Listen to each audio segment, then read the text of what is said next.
It was supposed to be a soft launch, a red carpet unveiling of sophistication and elegance wrapped in crystal-stemmed glassware. Instead, Meghan Markle's latest venture into the luxury wine business has turned into an open barrel of mockery, and this time, the cork was popped by none other than Mindy Kaling. On a recent live broadcast, the award-winning actress and producer didn't hold back, unleashing a stinging critique of Meghan's so-called VIP wine in what has now become a viral moment. Her scathing commentary wasn't delivered behind closed doors or from a faceless tabloid. It was public, unapologetic, and impossible to ignore. The audience erupted in laughter. Meghan, reportedly watching from home, was anything but amused. Mindy's takedown wasn't some light-hearted roast or playful jab. It was the kind of scorn that comes from watching someone repeatedly misuse their platform and privilege. Just because you swirl a glass and give it a royal name doesn't mean it's premium, she quipped, sparking cheers from the crowd. But behind the punchline was a pointed truth. Meghan's wine label reeks more of branding desperation than vineyard brilliance. Critics in the wine industry have quietly questioned the authenticity of her wine's supposed origins and tasting notes, details that Meghan has promoted with royal flair but scant evidence. What's more telling is how quickly others are joining in. Wine connoisseurs have started calling out the Duchess for her lack of credentials and experience in the field. She's not a sommelier.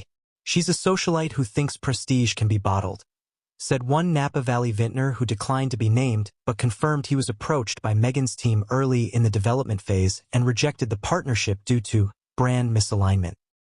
According to insiders, Meghan wanted to slap a luxury label on mass-produced blends and inflate the price based solely on her title, not the quality. And then there's the marketing.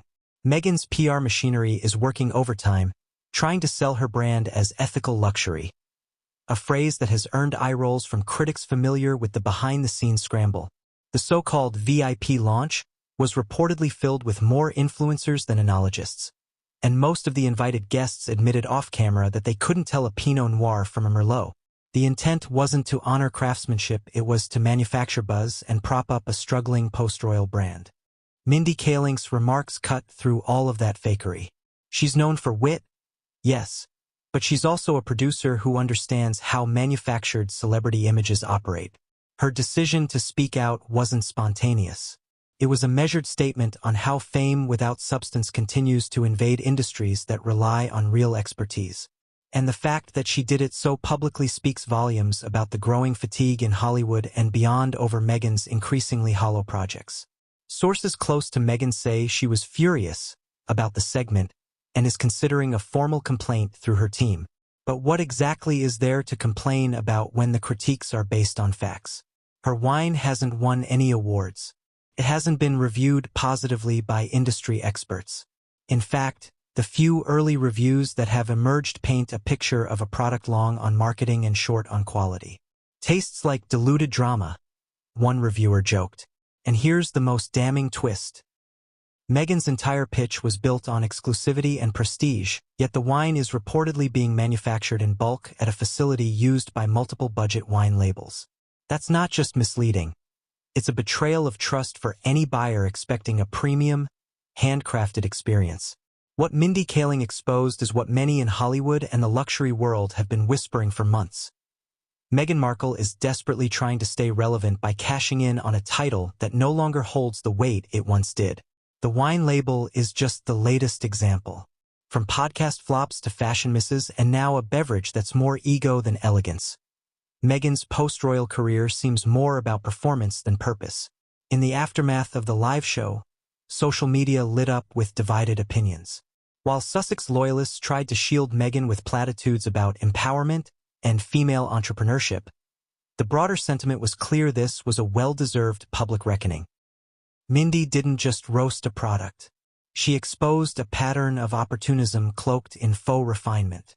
In an era when consumers are demanding authenticity, Meghan's brand is starting to crumble under the weight of its own contradictions.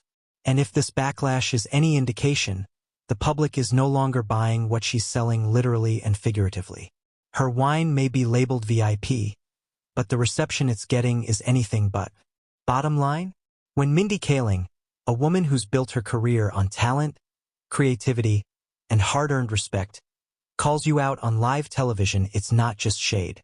It's a reality check. And for Meghan Markle, it's a sobering one. And that reality check is resonating far beyond the studio walls. What Mindy Kaling did wasn't just entertainment, it was accountability. For too long, Meghan Markle has floated on a cloud of self-curated importance, peddling projects with royal branding and celebrity gloss, while expecting deference without delivering substance. But now, voices like Mindy's are echoing what much of the public has grown tired of: the performative empowerment, the curated vulnerability, and the endless stream of ventures designed more for image rehabilitation than meaningful contribution. Insiders close to the Hollywood circuit suggest that producers and collaborators are becoming increasingly wary. There's always a rollout, but never a payoff, one industry executive shared, referring to Meghan's tendency to overpromise and underdeliver. The wine launch, meant to be a classy reinvention, now feels like another chapter in a growing portfolio of misfires. Mindy's takedown wasn't cruel, it was cathartic. It gave voice to the collective eye roll so many have tried to suppress. And in a world that's growing less tolerant of celebrity self-worship disguised as innovation, Meghan may find herself running out of sympathy and platforms. Because when comedy pulls the curtain back and reveals the farce, the only thing left is the truth. And that truth, right now, isn't aging well, unlike real wine.